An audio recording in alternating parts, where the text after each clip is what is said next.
Hi, it's bedtime, Sunday night, and I was getting ready to close down my iPad, and I went on Facebook and discovered a story I had written for the Appalachian American website. Now, this is a very good website. They do a lot of Appalachian history, and I thought, this is a good story for my channel. I might as well just go ahead and do it now instead of waiting till later. Of course, I'm getting ready to get ready for bed, but this will take a few minutes. I could tell the story, but I'm going to read it because I've got it right here on another small iPad. So you just bear with me as I read, and I hope you enjoy this story. My nose always itches every time I get on YouTube. Y'all have some kind of effect on me, I think. Okay. This is about a railroad house. Now, a lot of you, unless your parent or dad was connected to railroad work, won't recognize these stories, but I'm going to read this one to you, and I hope you can stay with it. I think it's an interesting part of history, my family history as well as American history. So, I'm going to read, you just watch and listen. I wish I had listened closer and asked questions when my mother was telling me about the railroad houses back in the early 1900s. Between 1915 and 1920. She and Daddy married in 1915. He had already worked for the L&N Company about 4 years. He had been orphaned at the age of 14, so he lied about his age to get a job. I remember Mama telling me they lived in a railroad house during their first year or two of marriage. The only thing I knew about the houses was that they were built alongside the tracks near the railroad station. As I recall, employees occupied the houses rent-free. My parents lived in one of them. I never knew what qualified them for one of the tall wood frame structures, except that other workers occupied extra bedrooms in the house where they lived. I'm guessing it started in Dexter, Kentucky, near Hazard. Mama was pregnant with her first child, born in 1917, and we're talking about 100 years ago. In order to live in the railroad house rent-free, she had to cook 2 meals a day for the workers and prepare their brown bag lunches each day. She also had to do their laundry. I wanted to cry when she told me how hard her life was during those early years. There were times my dad worked the night shift and my mother was alone while he was somewhere miles away from home. Living beside the railroad track brought coal dust from the train day and night. Even today, it is difficult for me to realize what life was like in those days. My oldest sister was born at Dexter late one night. Daddy walked into Hazard to bring a doctor back to deliver the baby. He followed the tracks all the way into town. There were no lights to lead the way for him. I could hardly believe the miraculous life my mother was living as she continued telling me her story. After the baby was born, my parents moved into a house at a place called Ponzi, as I best recall. The house sat right at the river's edge. That was the time Mama was home alone when the rain came and the rushing waters began rising. There was no place she could find safety for her and her baby. She watched as the waters continued to rise, but fortunately, Her house was not flooded. Debris floated past the house, carrying fallen trees, small barns, chicken houses with chickens on top, farm animals, and even houses. Floodwaters were widespread. It was one of those nights when my dad sent word to his supervisor he couldn't come in to work. He was ill. The train following the one he should have been on that night crashed into the floodwaters. Years later, my Uncle Dexter, Mama's youngest brother, was also an L&N Railroad employee. He lived in one of the railroad houses at Page, Kentucky. I must have been about 10 years old by then. My family went to visit Uncle Dexter's family one weekend. This was my first and only time to see inside a railroad house. It, too, sat at the side of the tracks and backed up to the river. I remember going through the house to the kitchen. I walked up to the window to see what was behind the house, and I got the fright of my life. I was looking down into the water, into the river. The house stood on stilts in the water. I thought the house was going to fall forward into the river. I moved fast to get to the front door. The tracks running along the tracks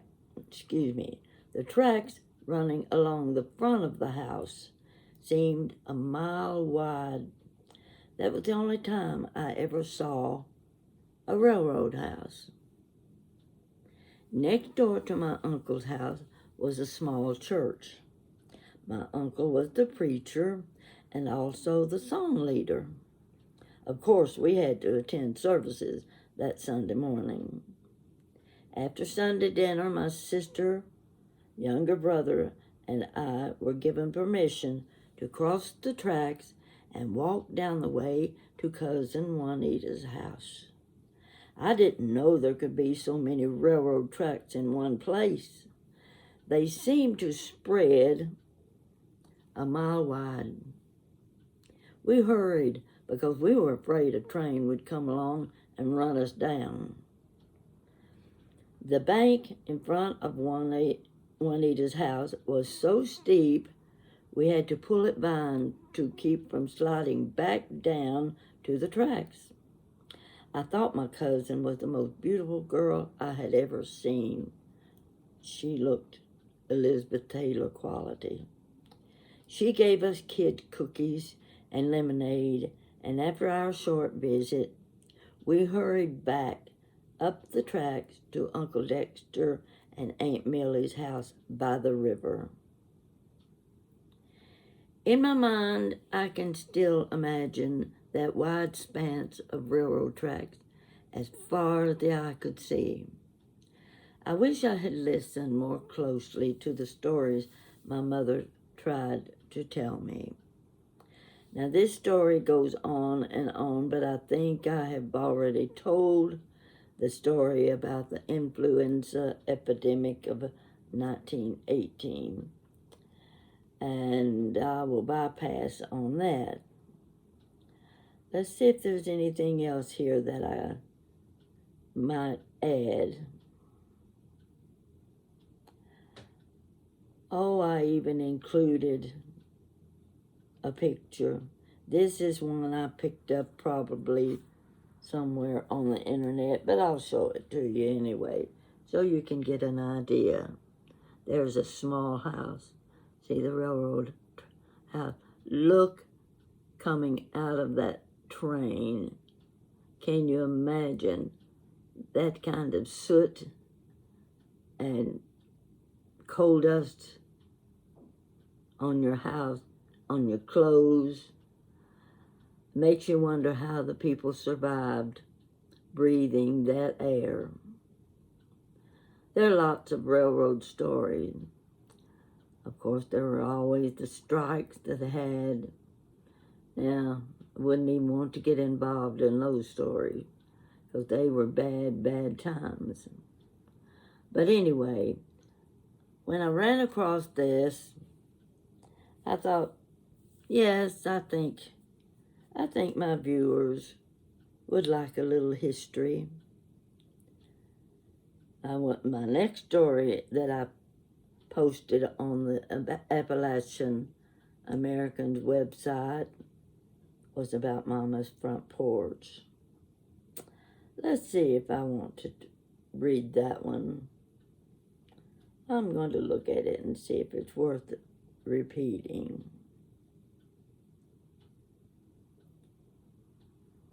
Oh, let me see here. I'm going to show you my mother. This is my mother. Probably just before she got pregnant with me. And I love the dress she was wearing. It's my favorite picture of her. Take a close look. That's the house next door to where we live. Look at her hair. This was after she had the long auburn hair cut and she began getting permanents. See the little cape around her shoulders and the artificial flower at her neck. Yes, I know this was just about the time she got pregnant with me. That would have been in 1935. Isn't she pretty? Okay, that's just a little short story for you for tonight. I've been lazy again today. Went in to try to fix me some chicken noodle soup, and I didn't get that far with it. But I'll tell you what I did. I had some Grand's frozen biscuits. So I got about 3 of them out, and I let them thaw a little bit. Now, I never was one to even like dumplings. My mother fixed dumplings every holiday, and she was a master at it. I wasn't even crazy about dumplings, to tell the truth, but I've learned to like them if they're good ones. Now, it's hard to find good dumplings. They've got to be soft and fluffy, and some of them are just so blah. I don't know how to describe them, except they're kind of tough.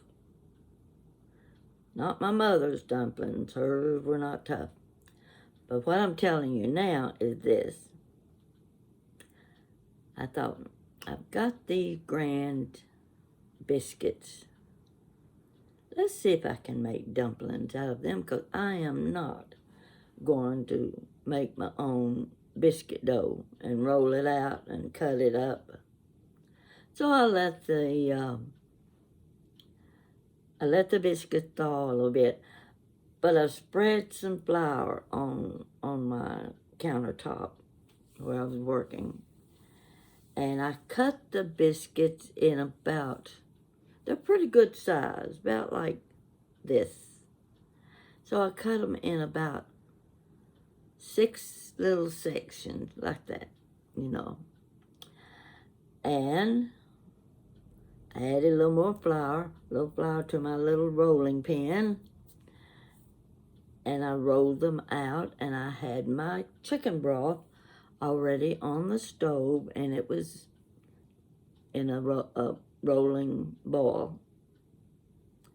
And I dropped those biscuits one at a time in. Now, I didn't stir them or anything like that. You're not supposed to stir them. You're just supposed to let them just float on top, which I did. I gave them a little push now and then so that didn't look like they were going to get the broth on them. So when I finished, I let them simmer a little bit till I thought They look good. I took them out. I had some leftover chicken, and I had a salad. So I had chicken and dumplings and salad for supper tonight. It's not bad. Not bad at all. So if you don't know how to make dumplings and you don't trust yourself to try, like I know I'll make a mess every time, get the Grand's frozen biscuits. Do just exactly what I did. Now you have to be careful because you know they're going to be a little bit sticky, and I spread my flour out a little heavier than you would otherwise so that the biscuits wouldn't stick to my board. That's as far as I'm going to get on cooking today. You're not getting of me in the kitchen. No, I've already done that.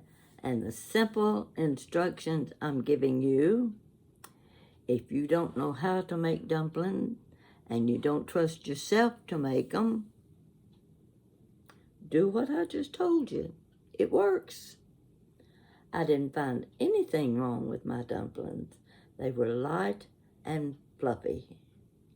So, that's what I'm giving you today. I know I just finished with my Halloween story, and I didn't realize I would get such good reception from all of you. I'm glad you liked the stories. We didn't do much back in the old days. Everything was simple. Of course, we didn't have the freedoms that a lot of kids have. My mom and dad kept a close eye on us kids. We didn't romp around all over town and have her walking the floor wondering where we were. She knew where we were most of the time. Most of the time, I said. You know how that is. Mom doesn't. She doesn't always know where you are. And you don't tell her either. But we didn't do anything that was harmful to us or anybody else. We were just fun-loving kids. And I'm telling you, there was nothing any more fun than Halloween when we could go door to door, knocking on the door. The only time we ever had that much candy and bubble gum. You know the big old jawbreakers? We loved those jawbreakers. So, if you've got young ones, keep a close eye on them for Halloween, but make it fun for them. And you join in with them so that you are a part of their Halloween. You have a good day tomorrow. I just might go shopping. I need to go to Michael's. I need to pick up some styrofoam cones. Jan wants me to make some Christmas trees, jeweled Christmas trees. I'm going to try if I have enough rhinestones and old broken jewelry. And I'm very particular when it comes to my jewelry on my jewel trees. So if I get this project done, I'm going to show it to you. I've already got one from last year that I used, and I think when I get it out of my closet in the basement, I'll show it to you. So you just hang in there, keep watching me, tell your friend to subscribe to me, and don't forget to tell them about my books. They can order my books from Amazon. You can order my books from Amazon. And now is the time to start ordering those books as gifts to your friends. I can't think of anything better to give a person than good reading material. And some people tell me mine is good. I wouldn't have written it if I hadn't thought it would be good. So that's all I'm going to tell you for tonight. I got to go in and get ready for bed. And I'll talk to you later. Be sure and respond to this little story about the railroad house. Thank you.